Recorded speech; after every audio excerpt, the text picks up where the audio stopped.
Hello, everyone, and welcome back to Hello Word.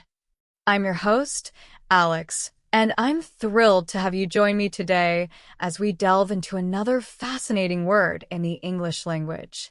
Today's word is concern. What does it mean? How do we use it? Let's find out. Concern, as a noun, essentially means a feeling of worry, anxiety, or unease about something. Or it can also express interest in or consideration for someone or something. It's a common word, but understanding its nuances can really elevate your English. So let's break it down. Think of it like this. You might feel concern about a friend who's been feeling unwell, or you might express concern about the rising cost of living.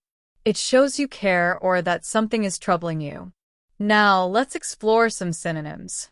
Instead of saying concern, you could use words like worry, anxiety, or apprehension to describe that feeling of unease. For instance, she expressed worry about her upcoming exam. Or you might say he felt anxiety about the job interview. Apprehension is a slightly more formal synonym, as in, there was some apprehension about the new company policy. On the other hand, if you want to express interest or regard, you could use synonyms like interest, consideration, or regard. For example, the company showed interest in the new project. You could also say, the teacher showed great consideration for her students' needs. Or, he held her safety in high regard. Now, let's look at some antonyms, words with opposite meanings. If concern implies worry, then antonyms would include calmness, indifference, or apathy. For example, despite the chaos, she maintained her calmness. If someone shows indifference, they don't care. For example, he showed indifference to their problems. And apathy is a stronger form of indifference. The public showed apathy towards the election. So you see how these words convey the opposite of concern, either a lack of worry or a lack of interest. Now, how can we use concern in everyday life? Well, you might say I have a concern about the safety of that old bridge if you think it might be unsafe. You could express concern for a friend by saying, I'm concerned about you, you haven't been yourself lately. You might also hear common expressions like, that's my main concern, meaning that's your biggest worry or priority. Or, it's no concern of yours, which means it's none of your business. These expressions are used all the time in daily conversations, so familiarizing yourself with them will be incredibly helpful. Let's look at some more sentence examples. Her parents expressed concern over her low grades. Environmental concerns are becoming increasingly important.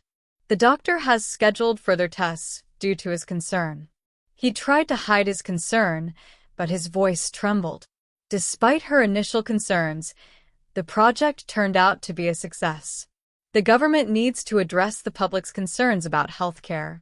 Their primary concern is the well-being of their children. He listened to their concerns and offered advice. The letter expressed deep concern for the victims of the earthquake. There is growing concern about the spread of misinformation online. So, as you can see, concern is a versatile word with various applications. It can express worry, interest, and everything in between. Understanding its synonyms and antonyms helps you refine your communication and express yourself more accurately.